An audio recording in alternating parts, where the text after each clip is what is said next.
Hello everyone, welcome back to our channel HPG के Nakul pressure. आज मैं आप लोगों के लिए बहुत इंपॉर्टेंट टॉपिक लेके आई हूँ जिसका नाम है बौद्ध धर्म और जैन धर्म। ये जो है ये हिस्ट्री का टॉपिक है और बहुत ही इम्पॉर्टेंट टॉपिक है। ये स्पेशली आर्ट्स के स्टूडेंट्स के लिए है, लेकिन मेडिकल और नॉन मेडिकल के लिए भी कई बार एग्ज़ाम में क्वेश्चन पूछ लिए जाते हैं। तो चलिए शुरू करते हैं। और शुरू करने से पहले अगर आपने हमारा चैनल सब्सक्राइब नहीं किया तो प्लीज़ उसे सब्सक्राइब करें। और इस टॉपिक को करने के बाद आपको बुक पढ़ने की भी ज़रूरत नहीं है, क्योंकि इसमें मैंने सभी क्वेश्चन जो है डिस्कस किए हुए हैं। तो चलिए शुरू करते हैं। सबसे पहले है बौद्ध धर्म। बौद्ध धर्म के जो संस्थापक थे उनका नाम महात्मा बुद्ध है। चलिए जानते हैं महात्मा बुद्ध के बारे में। महात्मा बुद्ध का जन्म 563 ईसा पूर्व लुम्बिनी नेपाल में हुआ था। और महात्मा बुद्ध को जो है इनको ज्ञान की प्राप्ति उरुवेला गया बिहार में हुई 35 वर्ष की आयु में। बहुत इंपॉर्टेंट, याद रखेंगे। प्रथम उपदेश जो महात्मा बुद्ध थे, इन्होंने अपना पहला उपदेश कहाँ दिया? तो ये इन्होंने सारनाथ में दिया है, जो कि यूपी में है। और इनकी मृत्यु कब हुई? तो महात्मा बुद्ध की मृत्यु जो है ये 483 ईसा पूर्व कुशीनगर में हुई। ये भी यूपी में है, कुशीनगर भी यूपी में है और सारनाथ भी यूपी में है, जहाँ पर भगवान बुद्ध ने अपना पहला उपदेश दिया था। आइए जानते हैं इनके जीवन के बारे में। इनकी पत्नी का नाम जो है वो यशोधरा था। और इनका एक पुत्र भी था जिसका नाम राहुल था। और पिता का नाम शुद्धोधन और माता का नाम था महामाया। और इनका जो पालन पोषण है वो इनकी मौसी प्रजापति गौतमी ने किया था। नेक्स्ट देखते हैं। आरंभिक बौद्ध ग्रंथ पाली भाषा में लिखे गए। जो बौद्धों की जो भाषा थी वो पाली थी। आप याद रखेंगे बौद्धों की भाषा कौन सी थी? पाली थी। बौद्ध ग्रंथों में त्रिपिटक सबसे इम्पोर्टेंट महत्वपूर्ण ग्रंथ है। त्रिपिटक, तो बौद्ध धर्म का सबसे महत्वपूर्ण ग्रंथ कौन सा है? त्रिपिटक। और त्रिपिटक में क्या क्या तीन प्रकार हैं: विनय पिटक, सूत पिटक और अभिधम पिटक। नेक्स्ट है चतुर्थ बौद्ध संगीति। जो बौद्ध धर्म की है, बौद्ध धर्म की 4 संगीतियाँ हुई थी। तो ये चारों जो है, जो चौथी बौद्ध संगीति थी उसके बाद ये बौद्ध धर्म 2 भागों में बंट गया। एक बंट गया हीनयान और दूसरा महायान। हीनयान का अर्थ होता है पुराना और महायान का नया।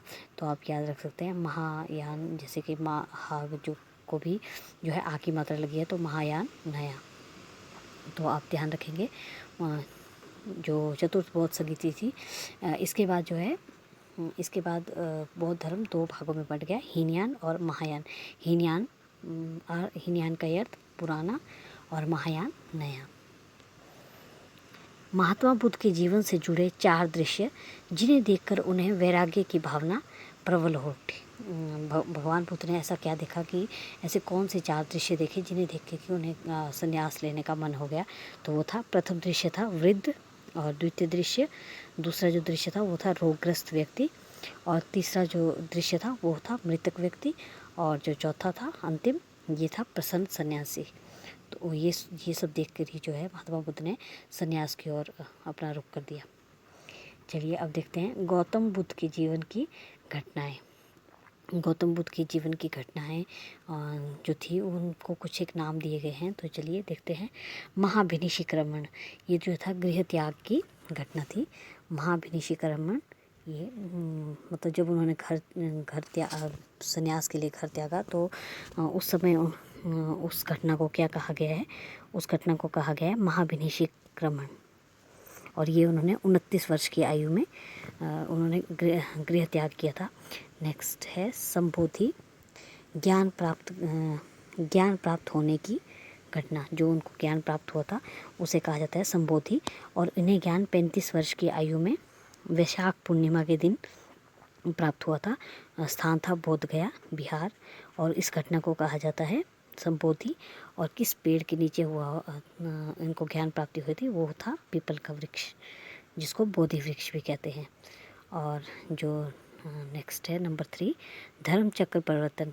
ये धर्म चक्र परिवर्तन जो है उपदेश देने की घटना, जो कि इन्होंने पहले उपदेश दिया था अपना सारनाथ में, जो कि यूपी में है।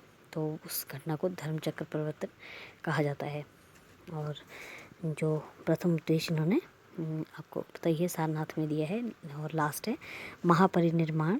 ये जो है इनको, ये महापरिनिर्वाण, इनका निर्वाण मोक्ष की प्राप्ति हुई थी, या कह सकते हैं कि इनकी मृत्यु, तो वो समय था 483 ईस्वी पूर्व।